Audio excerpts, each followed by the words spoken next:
السلام علیکم ورحمۃ اللہ وبرکاتہ۔ بد نصیب انسان کی 5 نشانیاں کون سی ہیں؟ آئیے جانتے ہیں اس ویڈیو میں۔ ہم اکثر سنتے ہیں کہ فلاں شخص کی قسمت بہت اچھی ہے اور فلاں بہت بدقسمت ہے۔ فلاں شخص مٹی کو بھی ہاتھ لگائے تو سونا بن جاتی ہے اور فلاں شخص بنے بنائے کام کو بھی بگاڑ دیتا ہے۔ آج کی اس ویڈیو میں ہم آپ کو بدقسمت انسان کی اسلام کی روح سے 5 نشانیاں بتائیں گے۔ سب سے پہلی نشانی تو یہ ہے کہ جتنا اس کے علم میں اضافہ ہوتا ہے وہ اتنا ہی مغرور اور متکبر بن جاتا ہے، اور یہ ایسے شخص کی بد نصیب ہونے کی سب سے بڑی علامت ہے۔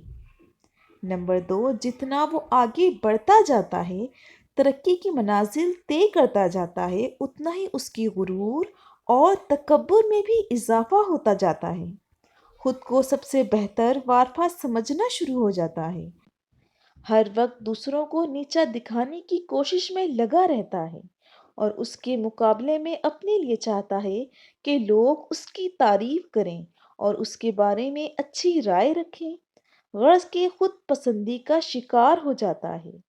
نمبر 2، اگر اللہ پاک اس کے رزق میں کشادگی عطا فرماتے ہیں، اس کے مال اور دولت میں اضافہ ہوتا ہے، تو بجائے اللہ کی راہ میں پہلے سے زیادہ خرچ کرے، اس کی کنجوسی اور بخل میں اضافہ ہو جاتا ہے، پیسے کو گن گن کر رکھتا ہے اور مال کو ہر چیز سے زیادہ اہمیت دیتا ہے۔ تیسرا، جتنا اللہ پاک اس کی عمر میں اضافہ فرماتے ہیں، اتنا ہی دنیا میں مگن اور مصروف ہو جاتا ہے۔ عمر بڑھنے کے ساتھ ساتھ اس کی دنیا سے دلچسپی اور رغبت میں اضافہ ہوتا رہتا ہے۔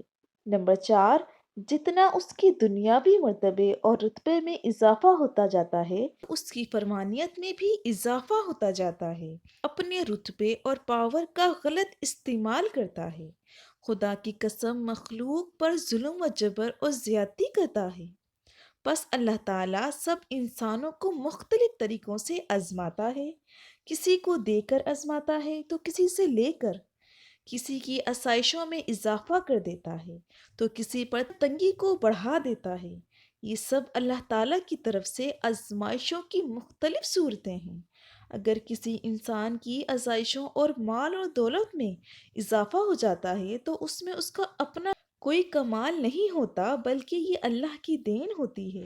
اس کے برعکس اگر کسی کا رزق کم ہو جاتا ہے اور وہ دنیاوی معاملات میں دوسروں سے پیچھے رہ جاتا ہے تو یہ اللہ کی طرف سے بھیجی گئی ایک آزمائش ہوتی ہے۔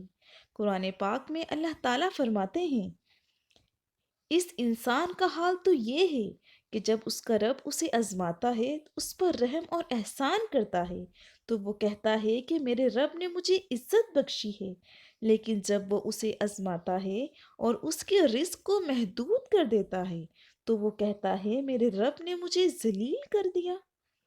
ایک اور جگہ اللہ پاک نے فرمایا کہ جب سلیمان علیہ السلام نے اس تخت کو اپنے سامنے رکھا ہوا دیکھا تو کہا، یہ میرے رب کی نعمتوں میں سے ہے تاکہ مجھے آزمائے کہ میں شکر گزار ہوں یا ناشکرا۔ اس سے ثابت ہوا کہ یہ آزمائش اور آسانیاں اللہ کی طرف سے ہمارے لیے ایک آزمائش ہوتی ہے تاکہ وہ اس کے ذریعے شکر کرنے والوں اور ناشکروں میں جھانٹی کر سکے۔ شکر گزار بندے چاہیے۔ اللہ پاک سے دعا ہے اللہ تعالیٰ مجھے اور آپ کو ہر حال میں شکر ادا کرنے کی توفیق عطا فرمائے، آمین۔ ویڈیو پسند آئے تو لائک کریں، میرے چینل کو سبسکرائب کریں۔ السلام علیکم، جزاک اللہ۔